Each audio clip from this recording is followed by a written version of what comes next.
നമസ്കാരം എല്ലാവർക്കും ഹൈഫൈ ജോബ്സിന്റെ മറ്റൊരു ജോബ് നോട്ടിഫിക്കേഷൻ വീഡിയോയിലേക്ക് സ്വാഗതം. ഈ ഒരു വീഡിയോയിൽ നമ്മൾ പരിശോധിക്കാൻ പോകുന്ന കേരള സംസ്ഥാന സർക്കാരിന് കീഴിൽ പ്രവർത്തിക്കുന്ന കെൽട്രോൺ അഥവാ Kerala state electronics development corporation ലിമിറ്റഡിൽ നിലവിലുള്ള ഒഴിവുകളെക്കുറിച്ചാണ്. ഈ ഒരു ജോബ് നോട്ടിഫിക്കേഷന്റെ കൂടുതൽ വിവരങ്ങൾ നമുക്ക് പരിശോധിക്കാം. അതിനു മുമ്പ് ഈ ഒരു ചാനലിൽ നിങ്ങൾ ആദ്യമായാണ് വരുന്നതെങ്കിൽ ഈ ഒരു ചാനൽ സബ്സ്ക്രൈബ് ചെയ്യുക, തൊട്ടടുത്തുള്ള ബെൽ ഐക്കൺ കൂടി ഇനേബിൾ ചെയ്തു വെക്കുക. അതോടൊപ്പം തന്നെ ഈ ഒരു ചാനലിൽ അപ്ലോഡ് ചെയ്യുന്ന ഇതുപോലെയുള്ള ജോബ് നോട്ടിഫിക്കേഷൻ വീഡിയോസ് നിങ്ങളുടെ സുഹൃത്തുക്കൾക്ക് കൂടി ഷെയർ ചെയ്ത് നൽകുക. അപ്പോൾ ഇതാണ് കെൽട്രോൺ അഥവാ Kerala state electronics development corporation ലിമിറ്റഡിന്റെ ഒഫീഷ്യൽ വെബ്സൈറ്റ്. ഈ ഒരു വെബ്സൈറ്റിൽ അവർ നോട്ടിഫിക്കേഷൻ ഇതിനിടെ പുറത്തിറക്കിയിരുന്നു. അപ്പോൾ എങ്ങനെയാണ് ആ പോസ്റ്റുകളിലേക്ക് അപേക്ഷിക്കേണ്ടത് എന്ന് കൂടി നമ്മൾ ഈ ഒരു വീഡിയോയിൽ പരിശോധിക്കുന്നുണ്ട്. അപ്പോൾ എന്തായാലും ഈ ഒരു വീഡിയോ അവസാനം വരെ കാണുക. യോഗ്യരായിട്ടുള്ള എല്ലാ ആളുകളും ഇപ്പോൾ തന്നെ അപേക്ഷിക്കാൻ ശ്രമിക്കുക. എല്ലാ ലിങ്കുകളും ഞാൻ താഴെ ഡിസ്ക്രിപ്ഷൻ ബോക്സിൽ ഇടുന്നതായിരിക്കും. അപ്പോൾ ഇതാണ് കെൽട്രോണിന്റെ ഒഫീഷ്യൽ വെബ്സൈറ്റ് ആയിട്ട് വരുന്നത്. ഈ ഒരു വെബ്സൈറ്റിൽ കയറിയാൽ തന്നെ നമുക്ക് ഏറ്റവും മുകളിലത്തെ ടാബിലായിട്ട് കാണാം. ഏറ്റവും മുകളിലത്തെ ടാബിലൂടെ കരിയേഴ്സ് എന്നൊരു സെക്ഷൻ ഉണ്ട്. ആ ഒരു ഭാഗത്ത് ക്ലിക്ക് ചെയ്ത് കഴിഞ്ഞാൽ നമുക്ക് പുതിയൊരു പേജ് തരത്തിൽ ഓപ്പൺ ആയി വരുന്നതായിരിക്കും. അപ്പോൾ ഇതാണ് കെൽട്രോണിന്റെ കരിയേഴ്സ് വെബ്സൈറ്റ് ആയിട്ട് വരുന്ന കരിയേഴ്സ് പേജ് ആയിട്ട് വരുന്ന ഈ ഒരു വെബ്സൈറ്റിൽ കരിയേഴ്സ് പേജ് ആയിട്ട് വരുന്ന ഇതാണ്. അപ്പോൾ ഈ ഒരു പേജിൽ പ്രവേശിച്ചാൽ നമുക്ക് താഴോട്ടൊന്ന് സ്ക്രോൾ ചെയ്ത് കഴിഞ്ഞാൽ ഇവിടെ കാണാം ആർ വി ഹയറിംഗ് നൗ എന്ന് പറഞ്ഞിട്ട് ഇവിടെ ഓപ്പണിംഗ്സ് ആവുന്ന ടെസ്റ്റ് ഓർ ഇന്റർവ്യൂ ആയിട്ട് രണ്ട് ഓപ്ഷൻസ് നമുക്ക് ഇവിടെ കാണാം. ഓപ്പണിംഗ്സ് എന്ന ഭാഗത്ത് ക്ലിക്ക് ചെയ്ത് കഴിഞ്ഞാൽ നമുക്ക് നിലവിൽ കെൽട്രോണിലുള്ള ഒഴിവുകളെ കുറിച്ചുള്ള ലിസ്റ്റ് നമുക്ക് ഇത്തരത്തിൽ ലഭിക്കും. അപ്പോൾ ഇതാണ് ഇപ്പോൾ നിലവിൽ കെൽട്രോണിൽ ഉള്ള ഒഴിവുകളാണ് ഇവിടെ നൽകിയിരിക്കുന്നത്. ഡെസിഗ്നേഷൻ എഞ്ചിനീയർ പോസ്റ്റുകളിലേക്കാണ് നിലവിൽ റിക്രൂട്ട്മെന്റ് നടത്താൻ പോകുന്നത്. BE അല്ലെങ്കിൽ BTech കഴിഞ്ഞ ആളുകൾക്കാണ് അവസരം. 6 ഒഴിവുകളാണ് നിലവിൽ റിപ്പോർട്ട് ചെയ്യപ്പെട്ടിരിക്കുന്നത്. അപ്പോൾ ഏതൊക്കെ ഡിപ്പാർട്ട്മെന്റിലുള്ള ആളുകൾക്കാണ് അപേക്ഷിക്കാൻ കഴിയുക എന്നുള്ള കാര്യങ്ങളെല്ലാം നമുക്ക് വിശദമായിട്ട് പരിശോധിക്കാവുന്നതാണ്. അപ്പോൾ ഇവിടെ തുടക്കത്തിൽ തന്നെ നൽകിയിട്ടുണ്ട് നമ്മളൊരു ഓൺലൈൻ ഫീസ് അടയ്ക്കേണ്ടി വരും എന്നുള്ള കാര്യങ്ങളെല്ലാം ഇവിടെ വ്യക്തമായി നൽകിയിട്ടുണ്ട്. അതായത് SC/ST കാൻഡിഡേറ്റ്സിന് ഈ പറയുന്ന ഓൺലൈൻ ഫീസ് അടയ്ക്കേണ്ടി വരില്ല. മറ്റുള്ള ആളുകൾക്ക് ഈ പറയുന്ന ഫീസ് അടയ്ക്കേണ്ടി വരും. അപ്പോൾ 300 രൂപയായിരിക്കും ഫീസ് എന്നാണ് ഇവിടെ നൽകിയിരിക്കുന്നത്. അപ്പോൾ അത് എത്രത്തിലാണ് അടയ്ക്കേണ്ടത് എന്നതിൻ്റെ ഒരു ഡോക്യുമെൻറ്റ് സൈസും ഇവിടെ നൽകിയിട്ടുണ്ട്. അത് നമുക്ക് പരിശോധിക്കാവുന്നതാണ്. അപ്പോൾ എന്തായാലും അത്തരത്തിലുള്ള ഡീറ്റെയിൽസ് ഇവിടെ നൽകിയിട്ട് 6 ഒഴിവുകളാണ് നിലവിൽ റിപ്പോർട്ട് ചെയ്യപ്പെട്ടിരിക്കുന്നത് കൂടി നിങ്ങൾ ശ്രദ്ധിക്കുക. അപ്പോൾ അത്തരത്തിൽ നമുക്ക് താഴോട്ട് സ്ക്രോൾ ചെയ്ത് കഴിഞ്ഞാൽ ഈ ഒരു പേജിൽ ഏറ്റവും താഴെ പോയി കഴിഞ്ഞാൽ നമുക്ക് ഇവിടെ ക്ലിക്ക് ഹിയർ എന്നൊരു ഓപ്ഷൻ കാണാം ഏറ്റവും താഴെയായിട്ട്. അപ്പോൾ അതായത് ഇവിടെ വ്യക്തമായി നൽകിയിട്ടുണ്ട് ഓൺലൈൻ ആപ്ലിക്കേഷൻ 30/12/2020 അവസാന തീയതി അപേക്ഷിക്കേണ്ടത്. അപ്പോൾ 30/12/2020 തന്നെ നിങ്ങൾ അപേക്ഷിക്കാൻ ശ്രമിക്കുക. അപ്പോൾ ഈ പറയുന്ന ക്ലിക്ക് ഹിയർ എന്ന ഭാഗത്ത് ക്ലിക്ക് ചെയ്ത് നമുക്ക് ഇത്തരത്തിലുള്ളൊരു പുതിയ പേജ് ആയിരിക്കും നമുക്ക് കെൽട്രോണിൻ്റെ ഓപ്പൺ ആയി വരുന്നത്. അപ്പോൾ ഈ ഒരു പേജിൽ നമുക്ക് കാണാം കൂടുതൽ ഡീറ്റെയിൽസ് ആണ് ഈ ഒരു പേജിൽ നൽകിയിരിക്കുന്നത്. ഏതൊക്കെ ഒഴിവുകളാണ് ഉള്ളത് എന്നാണ് ഇവിടെ വ്യക്തമായി നൽകിയിരിക്കുന്നത്. ശ്രദ്ധിക്കേണ്ട കാര്യം കെൽട്രോൺ മാർക്കറ്റിംഗ് ഓഫീസ് ബാംഗ്ലൂരിലേക്കാണ് നിലവിൽ റിക്രൂട്ട്മെന്റ് നടത്താൻ പോകുന്ന ഈ പറയുന്ന പോസ്റ്റുകളിലേക്ക്. ആദ്യത്തെ പോസ്റ്റ് നിങ്ങൾ ഈ കോഡുകൾ ശ്രദ്ധിച്ച് വയ്ക്കുക. ഈ കോഡുകൾ നിങ്ങൾ എൻ്റർ ചെയ്യേണ്ടി വരും. അതായത് ഓൺലൈൻ പേയ്മെൻറ്റ് നടത്തുന്ന സമയത്ത് ഈ പറയുന്ന കോഡുകൾ നിങ്ങൾ അതിൽ നിന്നും സെലക്ട് ചെയ്യേണ്ടി വരും. അപ്പോൾ ഈ പറയുന്ന നമ്പറുകൾ നിങ്ങൾ ശ്രദ്ധിച്ച് വയ്ക്കുക. അവസാനത്തെ നമ്പറുകൾ നിങ്ങൾ ശ്രദ്ധിച്ച് വയ്ക്കുക. KICDC/802/P/20/775 ആദ്യത്തെ പോസ്റ്റിൻ്റെ കോഡ് നമ്പർ നൽകിയിരിക്കുന്നത്. അപ്പോൾ അതുവരെയുള്ള ഭാഗം എല്ലാത്തിനും കറക്റ്റാണ്. അവസാനത്തെ പറഞ്ഞ 775, 776, 777 എന്ന നമ്പറുകൾ നിങ്ങൾ ശ്രദ്ധിച്ചാൽ മതിയായിരിക്കും. അപ്പോൾ ആദ്യത്തെ കോഡ് 775 കോഡ് നൽകിയിരിക്കുന്ന സീരിയൽ നമ്പർ 1 നൽകിയിരിക്കുന്ന എഞ്ചിനീയർ പോസ്റ്റിലേക്ക് 4 ഒഴിവുകളാണുള്ളത്. ബാംഗ്ലൂർ തന്നെയാണ് നേരത്തെ സൂചിപ്പിച്ച പോലെ കെൽട്രോണിൻ്റെ മാർക്കറ്റിംഗ് ഓഫീസ് ബാംഗ്ലൂരിലേക്ക് തന്നെയാണ് റിക്രൂട്ട്മെന്റ് നടത്താൻ പോകുന്നത്.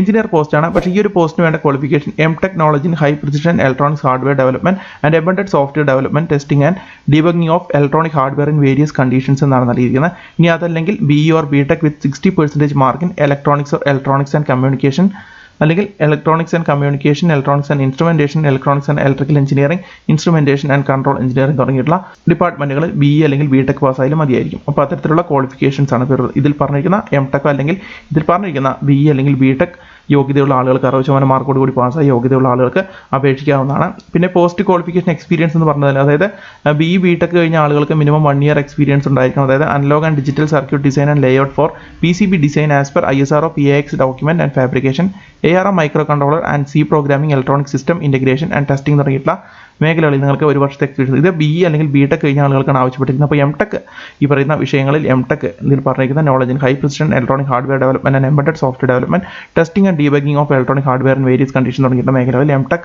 ബിരുദമുള്ള ആളുകൾക്ക് ഈ പറയുന്ന ക്വാളിഫിക്കേഷൻ ആവശ്യമില്ല. 15,500 രൂപ മുതൽ 27,500 രൂപ വരെയായിരിക്കും നിങ്ങൾക്ക് ലഭിക്കുന്ന സാലറി. 28 വയസ്സാണ് അപ്പർ ഏജ് ലിമിറ്റ് നൽകിയിരിക്കുന്നത്.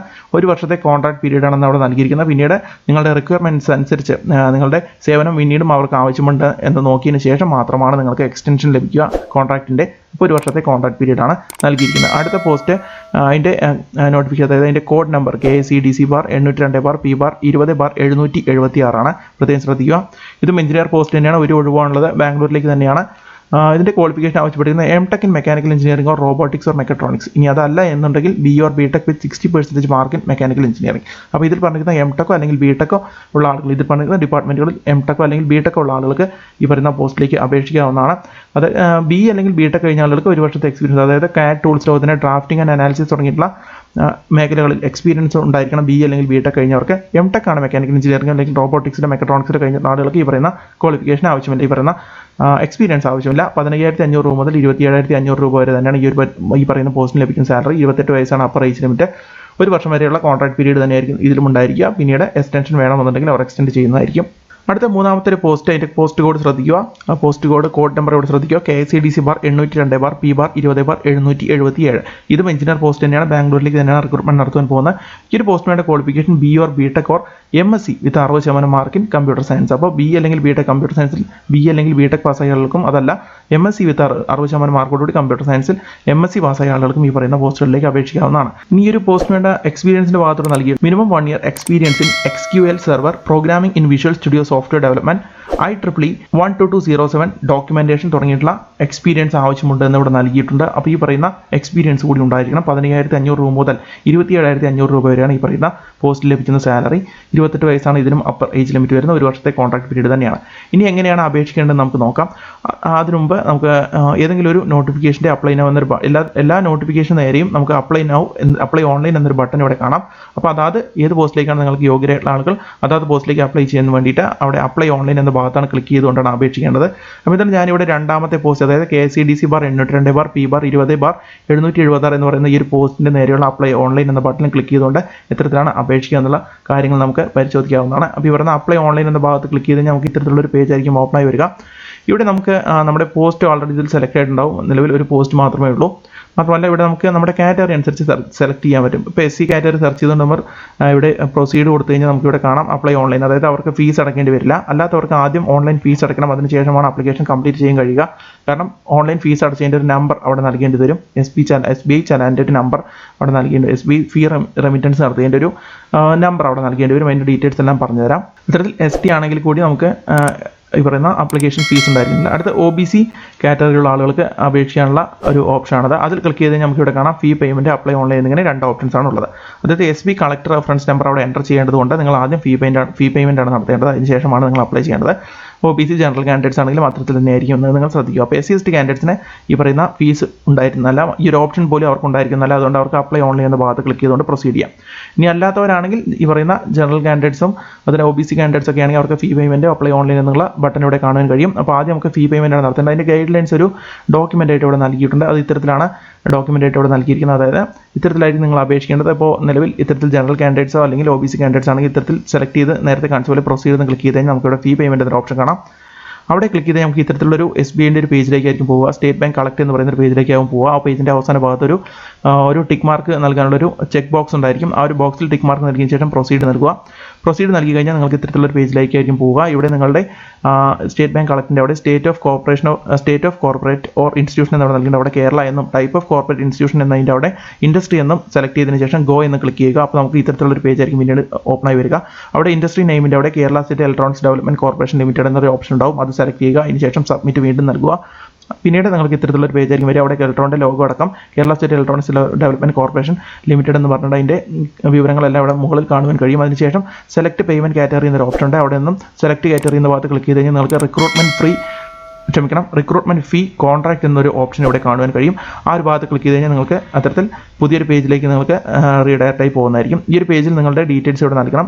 പേയ്മെൻറ്റ് കാറ്റഗറി അവിടെ ഓൾറെഡി സെറ്റായി വരും. അഡ്വർടൈസ്മെൻറ്റ് കോഡ് നിങ്ങൾ ശ്രദ്ധിക്കുക. അവസാനത്തെ നമ്പറുകൾ നോക്കിയതിന് ശേഷം അതിൽ നിന്നും 3 ഓപ്ഷൻസ് ഉണ്ടാവും. അതിൽ നിന്നും നിങ്ങളുടെ ഇതിൽ നൽകിയിരിക്കുന്നത്, അതായത് നേരത്തെ കണ്ട പേജിൽ നിന്നും ഇതിൽ നമ്മൾ നോക്കിയ അതിൻ്റെ നമ്പേഴ്സാണ് ഇവിടെ ചോദിച്ചിരിക്കുന്നത്. അതായത് ഇതിൽ പറഞ്ഞിരിക്കുന്ന കോഡ് നമ്പറാണ് നോക്കിയതിന് ശേഷം നിങ്ങൾ 775, 776, 777 തുടങ്ങിയിട്ടുള്ള കോഡ് നമ്പറുകൾ നിങ്ങൾ പരിശോധിച്ച് നിങ്ങളുടെ ഏത് പോസ്റ്റിലേക്കാണ് നിങ്ങൾ അപേക്ഷിക്കുന്നത് ആ ഒരു കോഡ് നമ്പർ നിങ്ങളിതിൽ നോക്കിയതിന് ശേഷം മാത്രം അപേക്ഷകൾ കംപ്ലീറ്റ് ചെയ്യാൻ ശ്രമിക്കുക. അത്തരത്തിൽ ഈ ഒരു ഡോക്യുമെൻറ്റിൽ നമ്മൾ താഴോട്ട് വന്നു കഴിഞ്ഞാൽ അത്തരത്തിലുള്ള കാര്യങ്ങളാണ് ഇവിടെ ഫില്ലപ്പ് ചെയ്യേണ്ടത്. നെയിം നൽകുക, ഡേറ്റ് ഓഫ് ബർത്ത് നൽകുക, ജെൻഡർ സെലക്ട് ചെയ്യുക, നെയിം ഓഫ് ഫാദർ, ഫീസ് എത്രയാണെന്ന് അതിൽ ഓട്ടോമാറ്റിക്കായിട്ട് വരുന്നതായിരിക്കും.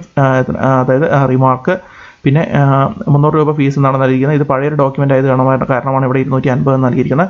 പിന്നീട് നിങ്ങളുടെ name, date of birth, mobile number, enter the text, അതായത് ഈ ഒരു ക്യാപ്ച കോഡ് കൂടി നൽകി സബ്മിറ്റ് ചെയ്ത് കഴിഞ്ഞാൽ നമുക്ക് പുതിയൊരു പേജിലേക്ക് ഇത്തരത്തിൽ പോകും. ഈ ഒരു പേജിൽ നിന്ന് നിങ്ങൾക്ക് ഏതെങ്കിലും ഒരു ഓപ്ഷൻ സെലക്ട് ചെയ്ത് ഡെബിറ്റ് കാർഡ് ഓപ്ഷനോ, ഇനി നിങ്ങൾ SBI അല്ല മറ്റ് കാർഡുകളാണോ ഉപയോഗിക്കുന്നതെങ്കിൽ മറ്റ് ബാങ്കിൻ്റെ ഒരു ഓപ്ഷൻ കൂടി ഉണ്ട്. അപ്പോൾ ആർക്ക് ഏത് കാർഡുള്ള ആളുകൾക്കും അപേക്ഷിക്കാവുന്നതാണ്. SBI കാർഡ് തന്നെ വേണമെന്നൊന്നുമില്ല. അത്തരത്തിൽ ഈ ഒരു പേജിൽ നിന്ന് നിങ്ങൾ അത് അപ്ലൈ ചെയ്ത് കഴിഞ്ഞാൽ നിങ്ങൾക്കൊരു അതർ പേയ്മെൻറ്റ് ഓപ്ഷൻ, നിങ്ങളുടെ പേയ്മെൻറ്റ് ഓപ്ഷൻ സെലക്ട് ചെയ്ത് ഇപ്പോൾ ഡെബിറ്റ് കാർഡ് സെലക്ട് ചെയ്യുകയാണെങ്കിൽ അതിൻ്റെ CVV നമ്പർ, അതിൻ്റെ ഡെബിറ്റ് കാർഡ് നമ്പർ, നിങ്ങളുടെ പേര്, ഡീറ്റെയിൽസ്, അതിൻ്റെ എക്സ്പയറി ഡീറ്റെയിൽസ് എന്നിവ നൽകിയതിന് ശേഷം നിങ്ങൾക്ക് പേയ്മെൻറ്റ് നടത്താവുന്നതാണ്. പേയ്മെൻറ്റ് നടത്തി കഴിഞ്ഞാൽ നിങ്ങൾക്ക് SBI കളക്ട് റെഫറൻസ് നമ്പർ അല്ലെങ്കിൽ ഒരു DU നമ്പർ നിങ്ങൾക്ക് അവിടെ ലഭിക്കുന്നതായിരിക്കും. ആ ഒരു നമ്പർ നിങ്ങൾ നോട്ട് ചെയ്ത് വെക്കണം. ആ ഒരു നമ്പർ നിങ്ങൾ പിന്നീട് അതിൻ്റെ അതായത് ഓൺലൈൻ ആപ്ലിക്കേഷൻ്റെ ഭാഗത്ത് നിങ്ങളത് നൽകണം. നിങ്ങൾ ഫീസ് അടച്ചതിൻ്റെ ഒരു തെളിവായിട്ടാണ് ആ ഒരു നമ്പർ അവർ ചോദിക്കുക. അപ്പോൾ ഈ പറയുന്ന ഫീ പേയ്മെൻറ്റ് നടത്തിയതിന് ശേഷം SBI കളക്ട് റെഫറൻസ് നമ്പർ അല്ലെങ്കിൽ DU നമ്പർ നിങ്ങൾക്ക് വരുന്നതായിരിക്കും. ആ ഒരു നമ്പർ നിങ്ങൾ നോട്ട് ചെയ്ത് വെക്കുക. പിന്നീട് ആ ഒരു നമ്പർ നിങ്ങൾ എൻ്റർ ചെയ്യേണ്ടതാണ്, SBI കളക്റ്റിൻ്റെ ഡീറ്റെയിൽസ്. പിന്നെ നിങ്ങൾക്ക് അതിലൊരു വേറൊരു ഓപ്ഷൻ കൂടിയുണ്ട്. നിങ്ങൾക്ക് അതിൻ്റെ പ്രിൻ്റ് എടുക്കാനുള്ള ഒരു ഓപ്ഷൻ കൂടിയുണ്ട്. റീപ്രിൻ്റ് റെമിറ്റൻസ് ഫോം എന്ന് പറഞ്ഞിട്ടൊരു ഓപ്ഷൻ ഉണ്ട്. അതിൽ ക്ലിക്ക് ചെയ്ത് കഴിഞ്ഞാൽ നിങ്ങൾക്ക് ഇത്തരത്തിലുള്ളൊരു ഡീറ്റെയിൽസ് വരും. അതിൽ നിങ്ങൾക്ക് ഏതെങ്കിലും ഒരു ഓപ്ഷൻ സെലക്ട് ചെയ്തുകൊണ്ട് നിങ്ങൾക്കത് ഡീറ്റെയിൽസ് നൽകി കഴിഞ്ഞാൽ നിങ്ങൾക്ക് അതിൻ്റെ പ്രിൻ്റ് എടുക്കാവുന്നതാണ്. DU റെഫറൻസ് നമ്പർ എന്ന് ഇവിടെ നൽകിയിട്ടുണ്ട്. അത്തരത്തിൽ ആ ഒരു നമ്പർ നോട്ട് ചെയ്ത് വെച്ചാൽ, ഈ പറയുന്ന റെമിറ്റൻസ് നമ്പർ നോട്ട് ചെയ്ത് വെച്ച് കഴിഞ്ഞാൽ നിങ്ങൾക്ക് അത് പിന്നീട് അത് ആവശ്യമായിട്ട് വരും. അപ്പോൾ എന്തായാലും SBI collect reference number online payment നടത്തിയതിന് ശേഷം നിങ്ങൾ നോട്ട് ചെയ്ത് വയ്ക്കുക. അപ്പോൾ അത്തരത്തിലാണ് നിങ്ങൾ അതിൽ പറഞ്ഞിരിക്കുന്ന പോസ്റ്റുകളിലേക്ക് നിങ്ങൾ ഇത്തരത്തിലാണ് നിങ്ങൾ അപേക്ഷിക്കേണ്ടത്. അത്തരത്തിൽ ആ ഫീ പേയ്മെൻറ്റ് നടത്തിയതിന് ശേഷമാണ് നമ്മൾ അപ്ലൈ ഓൺലൈൻ എന്ന ഭാഗത്ത് ക്ലിക്ക് ചെയ്യേണ്ടത്. അത്തരത്തിൽ അപ്ലൈ ഓൺലൈൻ എന്ന ഭാഗത്ത് ക്ലിക്ക് ചെയ്ത് കഴിഞ്ഞാൽ നമുക്ക് ഇത്തരത്തിലുള്ളൊരു പേജ് ആയിരിക്കും ഓപ്പൺ ആയി വരിക. ഇവിടെ നിന്നുമാണ് നിങ്ങൾ ആപ്ലിക്കേഷൻ കംപ്ലീറ്റ് ചെയ്യേണ്ടത്. ഇവിടെ നമ്മൾ ഏത് പോസ്റ്റിലേക്കാണ് അപേക്ഷിക്കേണ്ട ഒരു പോസ്റ്റിൻ്റെ കോഡ് നമ്പർ അവിടെ വന്നിട്ടുണ്ടാവും. അത് ഒരിക്കൽ കൂടി പരിശോധിക്കുക. അതിനുശേഷം പോസ്റ്റ് അപ്ലൈഡ് ഫോർ നമുക്ക് ഇവിടെ സെലക്ട് ചെയ്യുന്ന എഞ്ചിനീയർ എന്ന ഓപ്ഷൻ മാത്രമേ ഉള്ളൂ. പേര് സെലക്ട് ചെയ്യുക, ജെൻഡർ നൽകുക, father's name, date of birth, marital status, religion, caste, category തുടങ്ങിയുള്ള കാര്യങ്ങളെല്ലാം അവിടെ നൽകുക. ഇനി ഇവിടെ പാസ്പോർട്ട് സൈസ് ഫോട്ടോ അപ്ലോഡ് ചെയ്യാനുള്ള ഓപ്ഷൻ ഉണ്ട്. JPG ഫയൽസ് മാത്രമേ അപ്ലോഡ് ചെയ്യാൻ കഴിയുള്ളൂ. ഇനി താഴെ നിങ്ങളുടെ റെസ്യൂം അറ്റാച്ച് ചെയ്യാനുള്ള ഓപ്ഷൻ കൂടിയുണ്ട്. പക്ഷേ പ്രത്യേകം ശ്രദ്ധിക്കുക, PDF ഫയൽ അപ്ലോഡ് ചെയ്യാൻ കഴിയില്ല. ഡോക് ഫയൽസ് തന്നെ നിങ്ങൾക്ക് അപ്ലോഡ് ചെയ്യേണ്ടി വരും. അപ്പോൾ വേർഡ് ഫയൽ തന്നെ നിങ്ങൾക്ക് അപ്ലോഡ് ചെയ്യേണ്ടി വരും. അത് പ്രത്യേകം ശ്രദ്ധിക്കുക. അപ്പോൾ നിങ്ങളുടെ റെസ്യൂമിൻ്റെ ഡോക് ഫയലാണ് ഇവിടെ അപ്ലോഡ് ചെയ്യേണ്ടത്. ശേഷം നിങ്ങളുടെ ഇമെയിൽ നൽകുക. നിങ്ങളുടെ ലാൻഡ് ഫോൺ ഉണ്ടെങ്കിൽ അത്, ഇല്ലെങ്കിൽ മൊബൈൽ നമ്പർ ഇവിടെ നൽകുക. കമ്മ്യൂണിക്കേഷൻ അഡ്രസ്സ്, പെർമനന്റ് അഡ്രസ്സ് എന്നിവ നൽകുക. അതിനുശേഷം പ്രിഫേർഡ് പ്ലേസ് സെലക്ട് ചെയ്യുക. എക്സ്പീരിയൻസ് സെലക്ട് ചെയ്യുക. എഡ്യൂക്കേഷൻ ക്വാളിഫിക്കേഷൻ നിങ്ങളുടെ SLC, +2, ഡിഗ്രി, IT, ഡിപ്ലോമ അതെല്ലാം ഉണ്ടെങ്കിൽ നിങ്ങളുടെ ക്വാളിഫിക്കേഷൻ അനുസരിച്ചുള്ള ഡീറ്റെയിൽസ് ഇവിടെ നൽകുക. Year of passing, institution, board of university, അതിൻ്റെ മാർക്ക് പെർസെൻറ്റേജ് കൂടി അവിടെ എൻ്റർ ചെയ്യുക. ഇനി താഴെ എക്സ്പീരിയൻസ് ഉള്ള ആളുകൾക്ക് ഈ പറയുന്ന ഭാഗം പൂരിപ്പിക്കാവുന്നതാണ്. നിങ്ങളുടെ എക്സ്പീരിയൻസ് ഡീറ്റെയിൽസ് എല്ലാം ഈ ഒരു ഭാഗത്ത് നൽകാവുന്നതാണ്. അതിനുശേഷം പിന്നെ കൂടുതൽ എന്തെങ്കിലും എക്സ്പീരിയൻസ് കൂടി ഉണ്ടെങ്കിൽ നിങ്ങൾക്ക് അതിൻ്റെ ഡീറ്റെയിൽസ് ഇവിടെ ഒരു ടെക്സ്റ്റ് പോലെ ഇവിടെ നിങ്ങൾക്ക് എൻ്റർ ചെയ്യാവുന്നതാണ്. അതിനുശേഷം ഇവിടെയാണ് നിങ്ങളുടെ SBI കളക്ട് റെഫറൻസ് നമ്പർ. നിങ്ങൾ ഓൺലൈൻ പേയ്മെൻറ്റ് നടത്തുന്ന സമയത്ത് നിങ്ങൾക്ക് ലഭിക്കുന്ന നമ്പറാണ്. അപ്പോൾ ആ നമ്പർ പ്രത്യേകം നോട്ട് ചെയ്ത് വയ്ക്കുക. അതിനുശേഷം ആ ഒരു നമ്പർ ഇവിടെ എൻ്റർ ചെയ്യുക. പിന്നെ ഒരിക്കൽ കൂടി SBI കളക്ട് റെഫറൻസ് നമ്പർ ഇവിടെ എൻ്റർ ചെയ്തതിന് ശേഷം സബ്മിറ്റ് ചെയ്ത് കഴിഞ്ഞാൽ നിങ്ങൾക്ക് ആപ്ലിക്കേഷൻ സബ്മിറ്റ് ചെയ്യാവുന്നതാണ്. അപ്പോൾ ഇത്തരത്തിലാണ് നിങ്ങൾ ഓൺലൈൻ ആപ്ലിക്കേഷൻ സബ്മിറ്റ് ചെയ്യേണ്ടത്. അപ്പോൾ എന്തായാലും യോഗ്യരായിട്ടുള്ള എല്ലാ ആളുകളും തീർച്ചയായിട്ടും അപേക്ഷിക്കാൻ ശ്രമിക്കുക. ഇത്തരത്തിലാണ് നിങ്ങൾ ഓൺലൈൻ ആപ്ലിക്കേഷൻ കംപ്ലീറ്റ് ചെയ്യേണ്ടത്. അപ്പോൾ അത്തരത്തിലാണ് നിങ്ങൾ അപേക്ഷകൾ പൂർത്തിയാക്കേണ്ടതെന്ന് കൂടി നിങ്ങൾ പ്രത്യേകം ശ്രദ്ധിക്കുക. അപ്പോൾ എന്തായാലും കെൽട്രോണിൽ ജോലി ചെയ്യാൻ ആഗ്രഹിക്കുന്ന എല്ലാ സുഹൃത്തുക്കൾക്കും നിങ്ങൾ ഈ ഒരു വീഡിയോ ഷെയർ ചെയ്ത് നൽകുക. നിലവിൽ ഏകദേശം 6 ഒഴിവുകളാണ് നിലവിലുള്ളത്. എന്തായാലും എഞ്ചിനീയറിംഗ് ബിരുദധാരികൾക്ക് ഈ പറയുന്ന പോസ്റ്റുകളിലേക്ക് അപേക്ഷിക്കാൻ കഴിയും. അപ്പോൾ എന്തായാലും എഞ്ചിനീയറിംഗ് കഴിഞ്ഞ നിങ്ങളുടെ സുഹൃത്തുക്കൾ കൂടി നിങ്ങൾ ഈ ഒരു വീഡിയോ ഷെയർ ചെയ്ത് നൽകുക. കെൽട്രോണിൻ്റെ ഈ ഒരു വെബ്സൈറ്റിൻ്റെ ലിങ്കും ഈ പറയുന്ന നോട്ടിഫിക്കേഷൻ്റെ ലിങ്കും, നോട്ടിഫിക്കേഷൻ എന്ന് പറയുമ്പോൾ ഈ പറയുന്ന ഈ പേജിൻ്റെ, അതായത് ഏതൊക്കെ പോസ്റ്റിലേക്കാണ് റിക്രൂട്ട്മെൻറ്റ് നടത്താൻ പോകുന്നതിൻ്റെ ഡീറ്റെയിൽസ് ഉള്ള ഈ ഒരു പേജിൻ്റെ ലിങ്കും ഞാൻ താഴെ ഡിസ്ക്രിപ്ഷൻ ബോക്സിലാണ്. നിങ്ങൾക്ക് ഇപ്പോൾ തന്നെ ഓൺലൈനായിട്ട് അപേക്ഷകൾ സമർപ്പിക്കാവുന്നതാണ്. എന്തായാലും കെൽട്രോണിൻ്റെ ഒഫീഷ്യൽ വെബ്സൈറ്റിൻ്റെ ഈ ഒരു പേജ് ഞാൻ താഴെ നൽകാം. നിങ്ങൾക്ക് അത്തരത്തിലാണെങ്കിൽ ഇവിടെ വന്നുകൊണ്ട് കരിയർ സെക്ഷനിൽ ക്ലിക്ക് ചെയ്തുകൊണ്ട് ഞാൻ ഈ വീഡിയോയിൽ കാണിച്ച പോലെ തന്നെ നിങ്ങൾക്ക് അപ്ലൈ ചെയ്യാവുന്നതാണ്. അപ്പോൾ അത്രയുമാണ് ഈ ഒരു ജോബ് നോട്ടിഫിക്കേഷൻ വീഡിയോയിൽ പറയാനുള്ളത്. മറ്റൊരു ജോബ് നോട്ടിഫിക്കേഷൻ വീഡിയോയുമായി വീണ്ടും വരാം. നന്ദി, നമസ്കാരം.